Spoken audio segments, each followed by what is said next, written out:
नमस्कार, मी विलास बडे. न्यूज 18 लोकमतच्या या विशेष कार्यक्रमात आपल्या सगळ्यांचं स्वागत. मंडळी, 2024ला या देशामध्ये आपल्या लोकसभा निवडणुका होणार आहेत आणि त्या लोकसभा निवडणुकांची मोर्चे बांधणी अगदी आजपासूनच राजकीय पक्षांनी करायला सुरुवात केली आहे.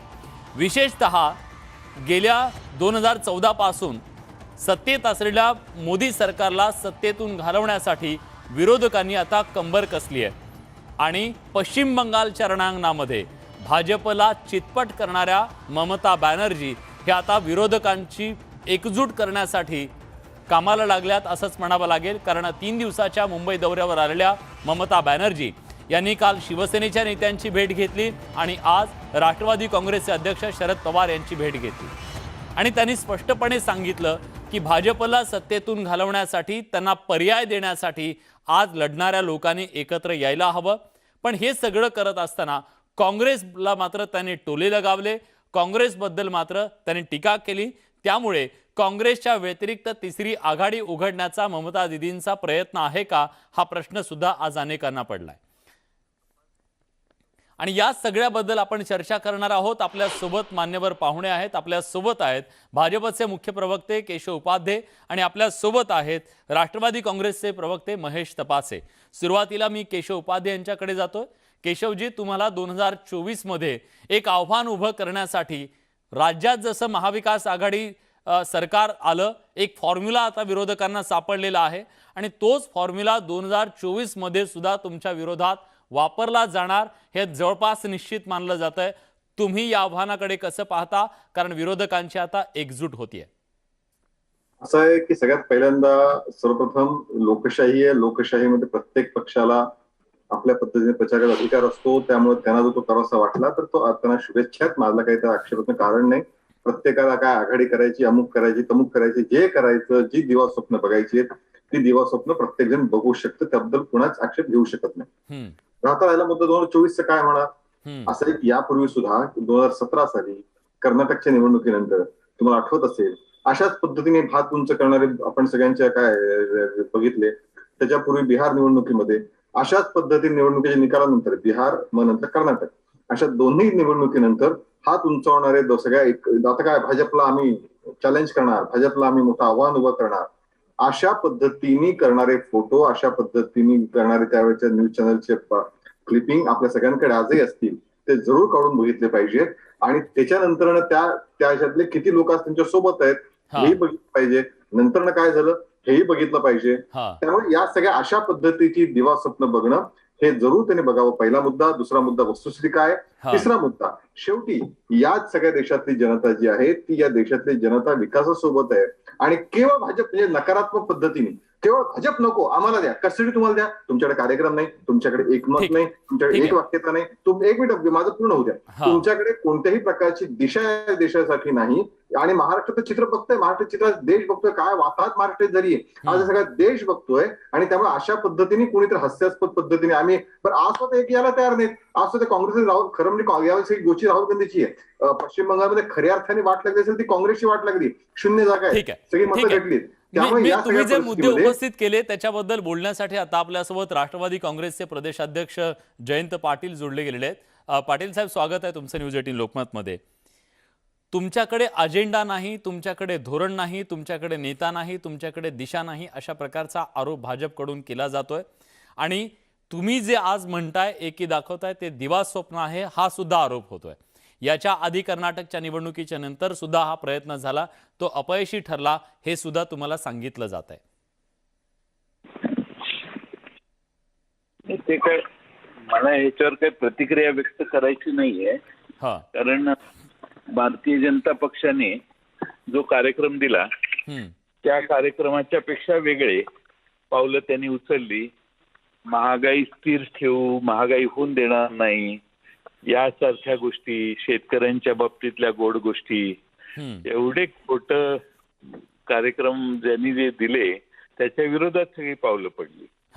आणि त्यामुळं भारतीय जनता पक्षाने काय काय केलंय आणि काय जाहीर केलं आणि नक्की केलं काय याच्यात फरक आहे. आता देशात लोक पर्याय हुडकतायत आता पर्याय नाही हाच भारतीय जनता पक्षाचा मग सगळ्यात मोठा असेट आहे. म्हणजे भारतीय जनता पक्षाची सगळ्यात मोठी जमेची बाजू की त्यांना पर्याय नाही. आणि मग कोण असेल पर्याय निर्माण करायला ज्यावेळी प्रयत्न काही देशातली लोक होत आहेत, एकत्रित व्हायचा प्रयत्न करतात, त्यावेळी भारतीय जनता पक्ष हा त्यांच्यावर तुटून पडतो. आणि ममता बॅनर्जी मुंबईला आल्या होत्या, त्या वेगवेगळ्या ठिकाणी जात आहेत, त्या पवार साहेबांना भेटायला आल्या, याचा अर्थ लगेच पर्याय निर्माण झाला असंही आम्ही समजत नाही. त्यांनी ते येऊन भेटून चर्चा केली. त्या मुंबईला आल्या होत्या, त्यांनी पवार साहेबांची भेट घेतली. उद्धवजींना देखील ते मुख्यमंत्री महोदयांनाही भेटणार होत्या, पण ते आजारी असल्यामुळं आदित्य ठाकरेजींना ते भेटले. त्यामुळे ह्या भेटी होत असतात राजकारणात, पण सर त्याचा निष्कर्ष काढायची गरज नाही. खरंय, पण आज सर्वसामान्य माणूस जेव्हा हे बघतोय, आज तुमच्या सगळ्या ह्या राजकीय भेटीगाठी बघतोय, 2024च्या दृष्टीनं आताच मतमतांतर व्यक्त होत असताना शिवसेना असं म्हणते की आता उद्धव ठाकरेंनी दिल्लीचं राजकारण करावं, दिल्लीकडे त्यांना कूच करायचंय, राष्ट्रीय राजकारणात त्यांनी यावं. ममता बॅनर्जी या सुद्धा भाजपच्या कडव्या विरोधक म्हणून समोर आलेले आहेत. शरद पवार साहेब स्वाभाविकपणे सगळ्यात ज्येष्ठ आहेत आणि तिकडे राहुल गांधी यांच्यासाठी सुद्धा काँग्रेस आग्रही आहे. अशा वेळी चेहरा नेमका कोण असेल? मोदींच्या विरोधात तुम्ही म्हणताय जो पर्याय नाहीये, हा पर्याय कुठला चेहरा हा सक्षम असू शकेल? असं आहे की आज चेहरा कोण कसा, काँग्रेस हा देशात एक महत्वाचा पक्ष आहे, मोठा पक्ष आहे त्या मानाने. त्यामुळे सर्वांनी मिळून एकत्रित बसून जो निर्णय होईल त्यात तो ठरेल. अजून 2-3 वर्ष आहेत, इलेक्शनला 2 वर्ष आहेत, त्यामुळे घाई करायची गरज नाही.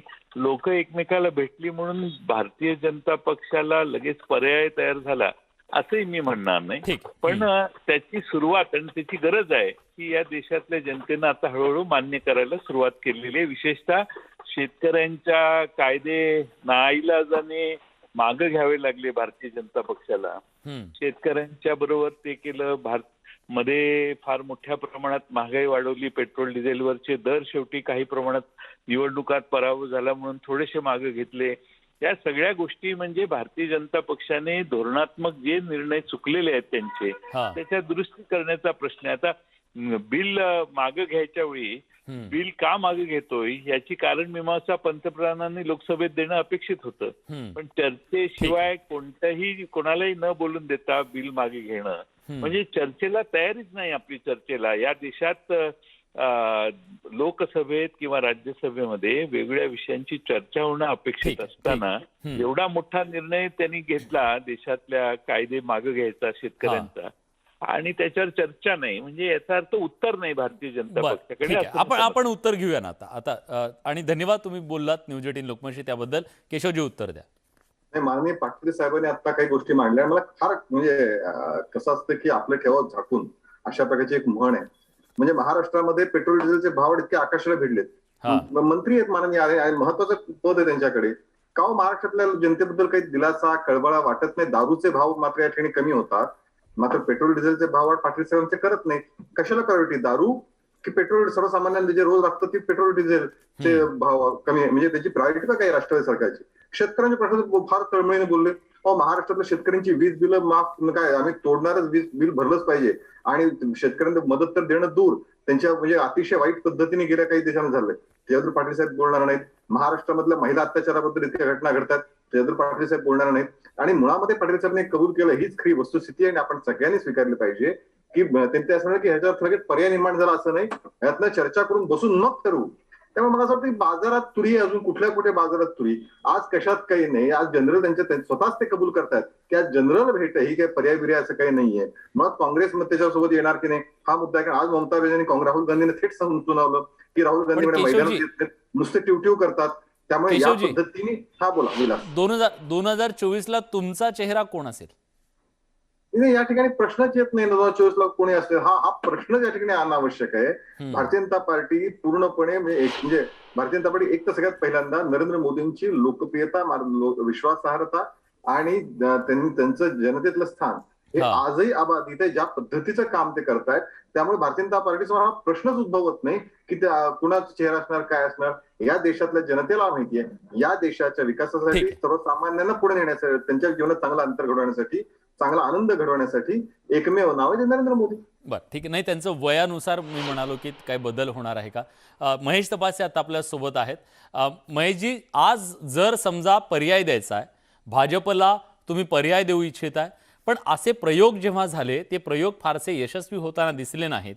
त्याचं कारण म्हणजे उत्तर प्रदेशमध्ये 2019च्या ज्या निवडणुका झाल्या, सपा बसपा एकत्र येऊन सुद्धा भाजपला बॅकफूटवर जावं लागलं नाही किंवा त्यांचं नुकसान होऊ शकलं नाही. अशा परिस्थितीत विरोधकांना रणनीती बदलावी लागेल का? पहिली गोष्ट अशी आहे बडेसाहेब की प्रत्येक 5-10 वर्षानंतर राजकारणाची समीकरणं बदलत चाललेली आहेत. आपण ज्या पहिली स्वातंत्र्यानंतरच्या काळातली निवडणूक लढलो त्या काळातली समीकरणं वेगळी होती, त्या काळातले प्रश्न वेगळे होते, नंतरच्या काळातले प्रश्न वेगळे निर्माण झाले. आणि आता अलीकडे जर पाहिलं असेल तर भारतीय जनता पार्टी आल्यानंतर वेगळ्या स्कोपमध्ये किंवा वेगळ्या परसेप्शन मध्ये आपल्याला निवडणुकीला सामोरं जायचंय. जे 60 वर्षामध्ये सार्वजनिक मालमत्ता मागच्या सरकारने जमवली, ही जवळपास 5 वर्षामध्ये निम्म्याहून जास्ती ती विकण्याचं काम भारतीय जनता पार्टीने केलं. आता भारतीय जनता पार्टी 2014 मध्ये मोठ्या यशामध्ये, त्याच्या आधी त्यांना मिळालं 13 महिन्याचं सरकार होतं, 13 दिवसाचं सरकार होतं, गैर काँग्रेसचं सरकार होतं, ह्या सगळ्या गोष्टी बरोबर आहेत. परंतु 2014 नंतर मोदी नामक जे एक ग्रहस्थ भारतीय जनता पार्टीचा चेहरा म्हणून देशामध्ये पुढे आले, त्याच्यानंतर भारतीय जनता पक्षाचा जो मूळ स्वरूप होता, जो मूळ गाभा होता, तो वाजपेयींचा गाभा होता, त्याच्यामध्ये फार मोठा बदल पडला. या घेऱ्यामध्ये असं अस्थिरतेचं वातावरण, असं एक जे सामंजस्य, पण त्याचा रिझल्ट त्यांना मिळाला ना सर. एका हाती सत्ता त्यांची आली, एका हाती त्यांची सत्ता आली. आता त्या चेहऱ्याला वेगळा पर्याय द्यायचा असेल देशातल्या जनतेला, तर तुम्हाला सक्षम चेहरा, सक्षम पर्याय, सक्षम अजेंडा, सक्षम दिशा हे सगळं द्यावं लागेल ना. ते कुठं आहे? त्याचा फायदा जरी भारतीय जनता पक्षाला मिळाला असला तर त्याची फार मोठी किंमत ही देशाला मोजावी लागली. हे देखील आपण नाकारून चालू शकत नाही. आणि त्याच्यामुळेच मला सांगायचंय की भारतीय जनता पार्टी अलीकडे, म्हणजे गेल्या 2014 नंतर जी भारतीय जनता पार्टी आहे आणि आधीची जी भारतीय जनता पार्टी आहे, ह्याच्यामध्ये जमीन आसमानचा फरक आहे. आधीची भारतीय जनता पार्टी ही सरकारी संस्थेला जपावं कसं, पेट्रोल डिझेलचे दर वाढले त्याच्या रस्त्यावर कसं यायचं, ह्या त्या भूमिकेतली पार्टी होती. आज ती भूमिका पूर्णपणे भारतीय जनता पार्टी. सर, मी प्रश्न तुम्हाला वेगळा विचारला, तुम्ही त्याचं प्रश्न उत्तर. मी असं म्हणालो की बसपा सपा सारखे पक्ष सुद्धा एकत्र आले तरी सुद्धा आपण पर्याय उत्तर प्रदेशमध्ये त्यांना देऊ शकला नाहीत. अशा वेळी आज विरोधकांना रणनीती बदलावी लागेल. ती रणनीती नेमकी काय असेल? जर तुम्हाला मोदींना पराभूत करायचंय तर तितक्याच ताकदीने उतरावं लागेल. ते काय आहे? मागच्या निवडणुकीला जरी बसपा सपा एकत्र येऊन पर्याय देऊ शकले नाही, महाराष्ट्रामध्ये 2019 मध्ये शिवसेना, काँग्रेस आणि राष्ट्रवादीने तो पर्याय दिला ना. तुम्ही निवडणुकीत थोडं एखाद्या राज्यामध्ये एखादा फॉर्म्युला फेल झाला, तो काय त्याचा काय म्हणजे तो दुसऱ्या राज्यात सक्सेस होत नाही असं नाहीये. शिवसेना त्यांच्या सोबत होती, तुम्हाला तुमच्या लक्षात नाही बहुतेक. ऐकून घ्या मला, ममता दिदींनी एक सिंगल हँडेडली एक समीकरण दाखवलं. हळूहळू पंजाबमध्ये पण देखील मागच्या आपण पाहिला त्या ठिकाणी देखील बदल घडला, राजस्थानमध्ये देखील बदल घडला. अशा पद्धतीने हळूहळू सुरू झालेलं आहे. असं मी म्हणत नाही की एकदम एका दिवसामध्ये त्या ठिकाणी फार मोठा बदल पडेल, परंतु लोकांना जो मोदी फोबिया होता तो हळूहळू त्याचा म्हणजे आता ते गोष्ट उतरायला लागलेली आहे. मी येतो राजकारण करण्यापेक्षा प्रॅक्टिकल लोकांच्या पदरात काय पडते हे महत्वाचं आहे. ठीक आहे, मी विचारतो केशव उपाध्यायजींना. केशवजी, आज केंद्रात जे सर्वे येत आहेत आता जे सर्वे येत आहेत त्याच्यातून स्पष्ट दिसतंय, जे काही सर्वे गेल्या काही काळात आले त्याच्यात दिसतंय की मोदींची लोकप्रियता खूप कमी होतीये. त्यामुळे आता तुम्ही असं काही आम्हाला कोणीच हरवू शकत नाही, आम्हाला पर्याय नाही असे असू शकत नाही. मुळामध्ये आपण पहिला गैरसमज बाहेर यायला पाहिजे की काय भारतीय जनता पार्टी आम्हाला कोणीच हरवू शकत नाही असं काहीतरी विचार करून भारतीय जनता पार्टीचा ठाम विश्वास आहे की आम्ही उत्तम शासन प्रशासन चालवतो आहोत, लोकाभिमुख कामं करतो आहोत आणि जोपर्यंत भारतीय जनता पार्टी लोकाभिमुख लोकांसाठी काम करत राहील तोपर्यंत भारतीय जनता पार्टीला लोक निवडून देतील. या पद्धतीचा भारतीय जनता पार्टीची धारणा आहे. याच विचारावरती माननीय नरेंद्र मोदींचा विश्वास आहे आणि त्याच्यामुळे भारतीय जनता पार्टी सातत्याने निवडणुका जिंकते. मगाशी म्हणालो, म्हणजे आमचे मित्र तर काय फारच गोंधळ आहेत, त्याने असा नवीन शोध लावला की म्हणे काय महाराष्ट्रात ते प्रयोग झाला, काँग्रेस राष्ट्रवादी आणि शिवसेनेने एकत्र येऊन महाराष्ट्रात ऑप्शन दिला. अहो, तो इलेक्शन नंतर दिलेला ऑप्शन नाही, विश्वासघाताने केलेला ऑप्शन आहे, फसवणूक करून दिलेला ऑप्शन आहे. या ठिकाणी महाराष्ट्रामध्ये सुद्धा भारतीय जनता पार्टी आणि शिवसेना दोघांनी मिळून 162 जागा निवडून दिल्या. हे वास्तव आहे. त्यामुळे आपण काही फार मोठे तीर मारला अशा भ्रमात आपण कोणी राहायचं कारण नाही. पण केशवजी ठीक आहे, त्यांनी ते सांगितलं, पण हा पण तुम्ही सत्तेतनं पाय उतारलेला ही वस्तुस्थिती तर कबूल करा ना केशवजी. मला बोलू द्या. ही भ्रमात नाही ना. ठीक आहे, विलासराव, तुमचं पूर्ण करा. माझ्याकडे तुमच्यासाठी प्रश्न आहे. पूर्ण प्रश्न विचारा, एकत्र उत्तर देतो. चला, ठीक आहे. मॉडेल झालं हे हा केशवजी, माझा प्रश्न असा आहे की तुमचे जे मित्रपक्ष होते आतापर्यंत, शिवसेनेसारखा एक मोठा मित्रपक्ष, जुना मित्रपक्ष तुमच्यापासून गेला, अकाली दलासारखा मित्रपक्ष तुमच्याकडून गेला, तुमची शक्ती क्षीण झाली आहे ना. आता तुम्हालाही नव्या मित्रांचा शोध घ्यावा लागणार आहे की तुम्हाला 2024च्या दृष्टीने तयारी करावी लागेल ना. असं आहे की दोन गोष्टी आहेत. महाराष्ट्रात शिवसेना का गेली हे आपण बघितलं. सत्तेसाठी त्यांना मुख्यमंत्री पदाची खुर्ची उद्धव ठाकरेंना हवी होती, त्यातून त्यांनी तो प्रयोग केला. हरकत नाही, आमच्या त्यांनी केला त्याचं महाराष्ट्र नुकसान जर हवा वेगळा. असं आहे की मुळामध्ये भारतीय जनता पार्टी शेवटी असेल, प्रत्येक राजकीय पक्ष परिस्थिती ही वेगळी असते. राजकीय पक्ष प्रत्येक जण मोठा होण्याचा प्रयत्न करत असतो. प्रश्न असा आहे, विश्वासघाताने सत्ता खुर्ची मिळवायची का विश्वासाने पुढे जायचं, हा प्रश्न आहे. तो शिवसेनेने विश्वासघाताने करायचा प्रयत्न केला. त्यामुळे भारतीय जनता पार्टी शेवटी असे की राजकारणामध्ये जनता तुम्हाला निवडून देते आणि आपण हे बघतो. शेवटी हे वास्तव आहे. आमचे मित्र ज्या तपासे आमचे मित्र आहेत ते जे राष्ट्रवादीचे आहेत, वर्षानुवर्ष करून म्हणजे आज ममता बॅनर्जीने मी आज फॉरवर्ड वाचला की ज्यावेळी पहिली निवडणूक विधानसभेची माननीय शरद पवार जिंकली त्यावेळी म्हणजे ममता बॅनर्जी 7वीत होत्या. आज ममता बॅनर्जीकडे 221-200च्या वर आमदार आहेत आणि आमचे पवार साहेब मात्र कायम 60 आमदारांच्या कधीच गेले नाही आणि त्यांनी 2 आकडी डिजिट सुद्धा कधी खासदार त्यांना आणता आले नाहीत. पण तरीही ठीक आहे, आमचा हा त्यातला फरक आहे राजकारणातला. त्यामुळे जर तुम्ही एक हाती ज्याला म्हणतात म्हणजे ममता बॅनर्जीच्या बद्दल मतभेद असू शकतात आणि काय टीका करायचा काय आक्षेप नाही, पण त्यांनी म्हणजे आज बाकी माननीय पवार साहेब असतील, माननीय उद्धव ठाकरे असतील, बाकी शिवसेना असेल, राष्ट्रवादी असतील, हे कधीच अशा पद्धतीने यश मिळू शकत. हे वास्तव आहे. त्याच्यावर भारतीय जनता पार्टीने महाराष्ट्रात 2 वेळा सलग 100 पेक्षा अधिक विधानसभेत जागा जिंकल्या माननीय देवेंद्रजी नेतृत्वाखाली. हे वास्तव आहे. त्यामुळे अशा पद्धत कागदी आणि घडामोडी आणि स्वप्नरंजन करणं हे या राजकीय पक्षांचं असू शकतं. वास्तव जमिनीवरचं हे ठीक आहे, वास्तव वेगळं असं तुम्ही म्हणताय. मला महेश तपासेंना तेच विचारायचं आहे. महेश तपासेजी, ठीक आहे, विरोधकांची एकी झाली तर भाजपला एक सक्षम पर्याय या देशात उभा राहू शकतो, हा विश्वास तुम्हाला देशातल्या जनतेला द्यायचा आहे. पण प्रश्न हा आहे, खरंच ही एकी मनानं होणार आहे का? त्याचं कारण असं आहे की ममता बॅनर्जी आज काँग्रेसला टोकतायत, त्यांना टोले लगावतायत, त्यांनी केलेल्या कष्ट करण्याच्या वृत्तीबद्दल आणि लढण्याच्या वृत्तीबद्दल बोलतायत. अशा वेळी विरोधकांची एकी याला कसं म्हणायचं? कारण काँग्रेससारख्या बलाढ्य पक्षाला तुम्ही बाजूला सारून ही एकी कशी साधणार आहात?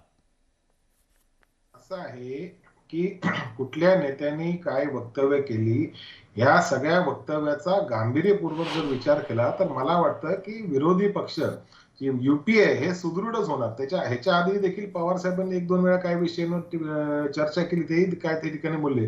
परंतु काँग्रेस पार्टी हे युपीएचा एक प्रमुख पक्ष आहे, त्याचा एक प्रमुख घटक आहे. त्याच्यामध्ये अनेक वेळा मागेही म्हणजे भारतीय जनता पार्टीकडनंच कोणतरी पिल्लू सोडतो, काँग्रेस बाहेर पडली, राष्ट्रवादी अध्यक्ष होणार, अमुक करणार. भाजपवाल्यांचा सोडा, आज ममता बॅनर्जी म्हणाल्या युपीएचं अस्तित्व कुठं आहे? युपीएचं अस्तित्व कुठं आहे? हे भाजपचं स्टेटमेंट नाहीये, हे स्टेटमेंट ममता बॅनर्जींचं आहे. ठीक आहे, ममता दिदी आज आमच्या पाहुण्या आहेत, त्या राज्यामध्ये आल्या, त्यांचा आदर सत्कार यथोचित राष्ट्रवादीचे आता ते अध्यक्ष म्हणजे आमच्या पवार साहेबांकडे गेल्या. त्यांनी त्यांच्या पद्धतीने जे त्यांची भूमिका मांडायची होती पण काँग्रेसला आवडत नाही ना ते. काँग्रेस किती रागावली बघा आज. काँग्रेसचे नेते म्हणतायत अहंकारानं पुढे जाता येणार नाही, एकजुटीने जावं लागेल. याच्या आधी मला वाटतं संजय राऊत साहेब देखील बोलले, प्रमुख पक्ष आहे, घटक पक्ष आहे, काँग्रेसला एक सोबत घेऊनच त्या ठिकाणी युपीए किंवा एक सक्षम विरोधी पार्टी निर्माण होऊ शकते. याच्या आधी राष्ट्रवादीचे अनेक नेते बोलले आणि त्याच्यामुळे असं काय, ठीक आहे, त्यांनी त्यांची भूमिका म्हणजे आता असं आहे बडे साहेब की एक प्रादेशिक पक्ष एका राज्यामध्ये 2 संघर्षमय वातावरण असू शकतं. एक राजकीय पक्ष, एक राष्ट्रीय पक्ष, एक प्रादेशिक पक्ष किंवा 2 राष्ट्रीय पक्ष किंवा 2 प्रादेशिक पक्ष त्या विधानसभेमध्ये त्या राज्यामध्ये स्वतःची समीकरणं वेगळी असू शकतात. परंतु लोकसभेचे ब्रॉडर समीकरण आहे. या ठिकाणी फॅसिस्ट फोर्सेसला आपल्याला आव्हान द्यायचं आहे. मग माझा प्रश्न थेट आहे, तुम्हाला थेट आहे महेशजी. 2 पर्याय जर लोकसभेसाठी तुमच्या समोर असतील, काँग्रेसची एक युपीए, काँग्रेसची युपीए की ममता बॅनर्जींचा तिसरा फ्रंट? काँग्रेसची युपीए की विसरता नाही, ते तो त्यांना विचारू ना, ते त्यांना संजय राऊतांनी विचारतो. सांगितलं आता उद्धव ठाकरे देश पातळीवर जावं. नाही. तोही पर्याय आहे ना. हा, तोही पर्याय असेल, पण आता राष्ट्रवादीच्या समोर पर्याय काय? युपीए की थर्ड फ्रंट? असं आहे की 2024 ची निवडणुकीला आताच आमचे अध्यक्ष म्हणले 2 वर्ष. आज एक प्राथमिक भेटीला आल्या, त्या स्वतः म्हणाल्या की पवार शरद जी के साथ हमारे पुराने तालुकात है, मैं उनके साथ मार्गदर्शन और चर्चा करने को आई हूँ. बघू ना पुढे अजून काय आहे. आम्ही आजच आमचे पत्ते का खोलू हो? आम्ही आज आम्हाला आमचे पत्ते खोलायचे नाही. उद्याच्या 2 वर्षामध्ये मी सुरुवातीला म्हणालो बाजारात फ्री अशी होतं. चर्चा या सगळ्या विरोधी पक्षांची झाली आहे. नाही, असं आहे केशवजी, 2 वर्षामध्ये कशा पद्धतीने सगळं चित्र निर्माण होतं. आणि आज आपण पाहिलं की लोकसभेमध्ये शेवटी राजकारणाचं कारण पुढे करून देखील भारतीय जनता पार्टीला कृषी कायदे मागे घ्यावे लागलेच ना. ठीक आहे, कदाचित पंजाबची निवडणूक असेल, युपीची निवडणूक असेल, काही का असे ना, परंतु तुम्ही त्या ठिकाणी जसे आमचे अध्यक्ष म्हणाले चर्चा करायला पाहिजे. जेव्हा कायदे केले तेव्हा पण चर्चा केली नाही. ठीक आहे, आता नाही, त्या मुद्द्यांबद्दल नाही, पण 2024च्या लोकसभा निवडणुकीला सामोरं जात असताना सत्ताधारी आणि विरोधक या दोघांकडून मोर्चे बांधणी सुरू झालेली आहे. पण 2014 नंतर जे मोदी युग आलं भारतीय राजकारणामध्ये, त्यानंतर आता मोदींना सत्तेतून दूर करण्यासाठी विरोधकांनी एकी करायला सुरुवात केलेली आहे. हे एकीचं बळ मोदींना सत्तेतून घालवू शकतं की एकीचं बळ याच्या आधी जे आजमावलं ते तसंच राहतं, हे पाहणं देखील तितकंच महत्त्वाचं असेल. पण आजच्या चर्चेमध्ये आपण सगळेजण आलात, आपली भूमिका मांडली, त्याबद्दल आपल्या सगळ्यांचे मनापासून आभार. या विशेष कार्यक्रमात आपण इथेच थांबतोय. धन्यवाद.